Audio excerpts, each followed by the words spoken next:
What do you do in your freshman year as you prepare for the recruiting journey? This is the Recruit Me Athletic Scholarship Podcast, episode number 207. Welcome to the world's longest-running podcast on recruiting and athletic scholarships. I'm John Fugler, founder of Recruit Me, along with the new CEO of Recruit Me, Brent Hanks.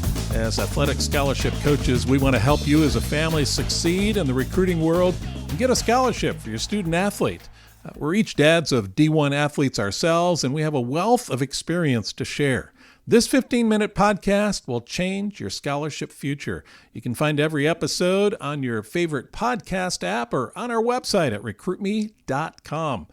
Be sure to check out our free recruiting power pack. Go get it right now at recruitme.com, and RecruitMe 3.0 is at recruitme.com/system. Both of those things must-haves for you as a sports family, and as we're getting ready for fall, I mean, it's not going to be very long before it comes. These resources will really help you out. Well, Brent, what's your? I always ask every week, where are you? Because you're traveling all over the place with this summer baseball program. Well, we'll be in Kansas City, headed there. So trying to get closer to the end of the season. So we've got a Kansas City, we've got a Wichita trip, and then a Lubbock, Texas trip. All right.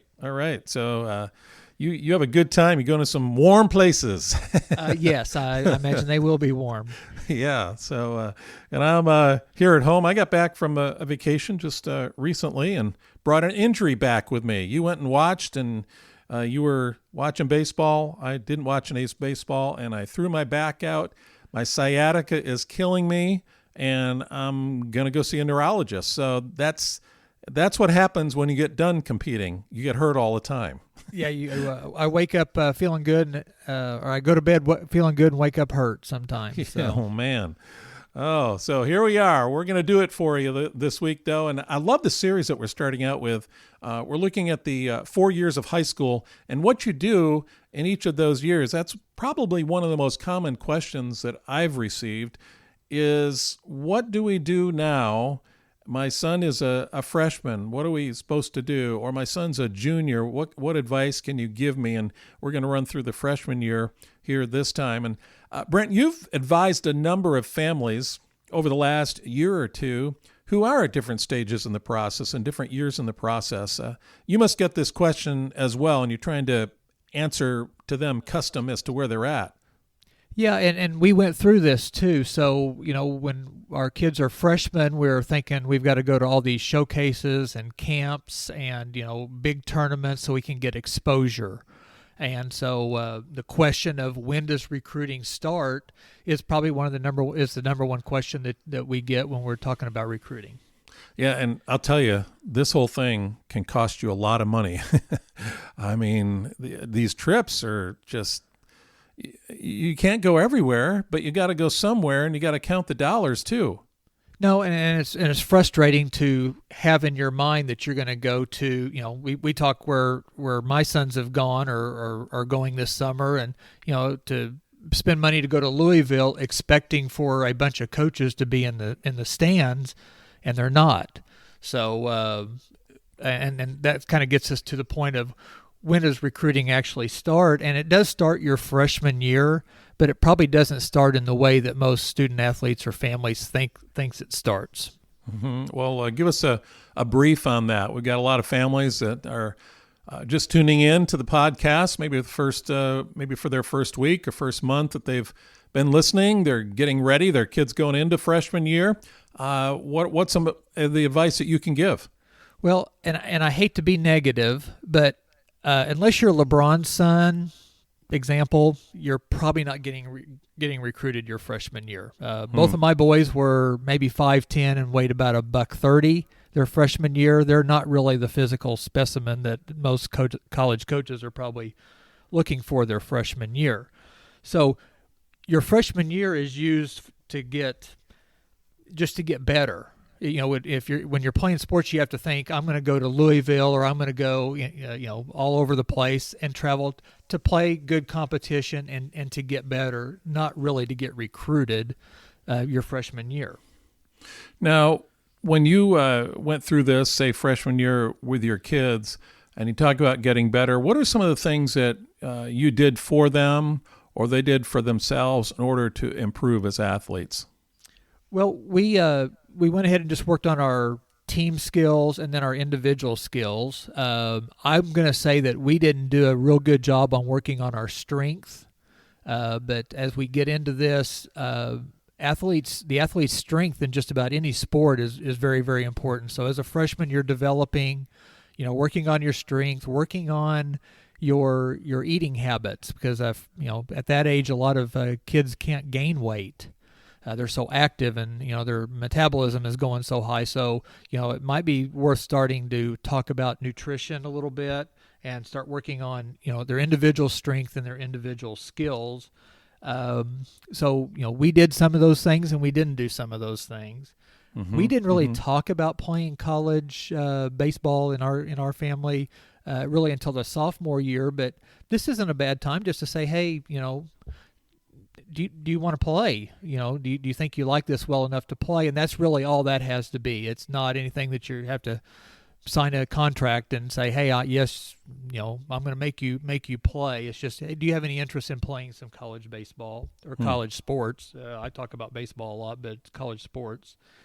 But your freshman year, the biggest thing that you can do is start educating yourself on the recruiting process and educating yourself on colleges.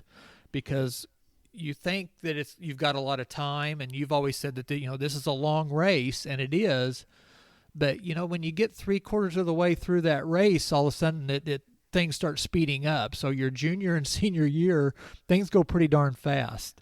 So let's take the freshman year to start educating yourself on colleges and the recruiting process. That's where Recruit Me comes in, and then you can start just doing research on colleges in your area. Colleges in areas that you think that you might want to go. We kind of determined that our older son wanted to go about 4 hours away. So we started looking at colleges within 4 hours. He ended up going 8 hours away, but we at least had a plan there. Well, and that's a good point there, because the parameters that you set at the beginning of the process, they may look nothing like the parameters at the end. Exactly. I want to go to a small school. I want to go to a school, say 3,000 or less, and you end up at one that's 40,000. But things change. I mean, freshman year is not the year where your son or daughter is going to be shaped into the athlete they're going to be, the student they're going to be, the person they're going to be. You're just this is just the beginning. Yes, yeah. Your freshman year, you're not really looking for your education major or anything like that. Last week in our last episode 206, we talked about driving through campuses. That's a great way to educate yourself on college campuses and using your ability to travel to go see those colleges. And through your education, you need to start a list of 20 to 25 colleges, and they can be pie in the sky. They can be, the national championship type of colleges, and they can be all the way down into the Division III and JUCO, especially if they're local. So it's okay to dream right now. We want 20 to 25 colleges on a list. And then you can start researching them and watching them over the next year or so. You will eventually build that to 40 or 50 that you're going to try to contact, but we'll start out with the 20 or 25.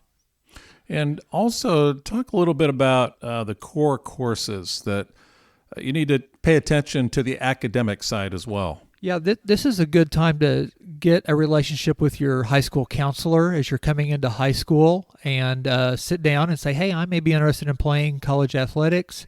What are the core courses that I need to pay attention to as I go through high school, because you don't want any surprises down the road. And some of the best advice we got was from a college coach, and he said, guess when your GPA starts counting? The first day of your freshman year. So if you dig yourself a hole your freshman year and miss some core classes or just do a bad job with some of the academics, it's hard to dig out of that. And most sports need good academics because you're not going to get a whole lot of full ride scholarships in the long run. One of the things we also did with our boys, we were blessed to have a D1 school right there in town, and we were in a small town. So we went to some baseball games, basketball, football, and were able to experience that life and be able to be up front. It's all 3D. You get to be there. You get to experience that, and I think that's good for families to do as well. So you're not operating in a vacuum. Yes, yeah. Take time and go watch a college game and see what the speed's like and what the how big the athletes are that you're going to eventually get there as a junior senior. But go see what a college game is like. Don't be the person that the only games that they ever see are the ones they play in. That's good. That's good. Now we talked a little bit about academics, your core courses, talked about colleges that you want to get on your list and going to visit some schools. We did that last week and watching some games there locally even. Let's kind of go off on something here that I want to get your thoughts on is the whole thing about social media. That's a recruiting tool for college coaches. And you're fresh in that and you've gone through that with your kids. Tell us some personal experience, some advice, and some things to really focus on social media. Well, and we were lucky. Neither one of my boys were super active on social media, but I always reminded my kids, I said, the name on the contract on your phone is mine. So, if something comes back, it comes back to dear old dad. It doesn't just always come back to you. But, this is a good time just, again, to get the habit of thinking before you hit, send. And just because you can post it doesn't mean that you should post it. And college coaches are looking at that. So, just start getting rid of stuff that you might have, silly stuff that you might have done in junior high, and then really pay attention to what you post and what you say when you get into high school. Mm-hmm. Yeah, and it's getting more and more important. I think they even have, I've read that they've got like volunteers, interns that actually track the social media of recruits and the athletes that are on the team too. It doesn't stop when you get to college. They really watch over you and what you say on social media when you get there. Well, and if you think about it down the road, if you're really interested in a school and a coach were to do something silly on social media, you're probably going to not really be interested in going there. So it's vice versa. It goes both ways. So if you do something silly, you're either going to have to explain it or they may just check you off their list. Hey, Brent, any closing thoughts as we conclude freshman year? Yeah, if you're a junior or senior, sophomore, and you think, well, I'm just getting started, then this freshman year list is probably a good place to start, and you can go back and review. And so hopefully these all build on each other. So if you're in that junior year and you're thinking, I really want to get going on this, go back and look at this list and check those off and get started, and we'll start hitting the sophomore year next week. Okay, great. And if you have a question for Brent, it's brent@recruitme.com. We'd love to hear your comments about our new format for the podcast as well. So questions or comments, shoot them over to Brent directly. You answer all your emails personally, don't you? Yes, sir. Yes, I'd be glad to talk to you on the phone or answer emails. And if I don't know the answer, by gosh, I can go find them, find an answer for you. Good. And we sure would appreciate a 5-star rating or give a review of the podcast as well. It helps us get this out to more and more people. I do want to remind you to get the Recruiting Power Pack. This is absolutely free. We're talking about what to do in these 4 years of high school. Well, this is the basis of what you need to be successful. You need these 3 items that are in the Power Pack. They're all downloadable. You get them instantly. It's the first steps to an athletic scholarship. Understand the first 4 things that you need to do right away. It's a PDF. It's a download. It's an easy read. And secondly, we want to offer you an audio on how to use video, a key element in the recruiting process. And then third, a player profile resume template. So if you want a template of your player profile or resume, we've got it for you. This is the most important document that you'll create in the recruiting process. And these 3 things are absolutely free for you as a gift from RecruitMe. You go to recruitme.com. Recruitme.com. I'd love to have you do that. So next week, Brent, where are we going? Sophomore comes after freshman year, so we will do part 2 of the basics for each year of high school, the sophomore year. It's amazing what you can learn in 15 minutes right here on the RecruitMe Athletic Scholarship Podcast. We'll talk to you next week.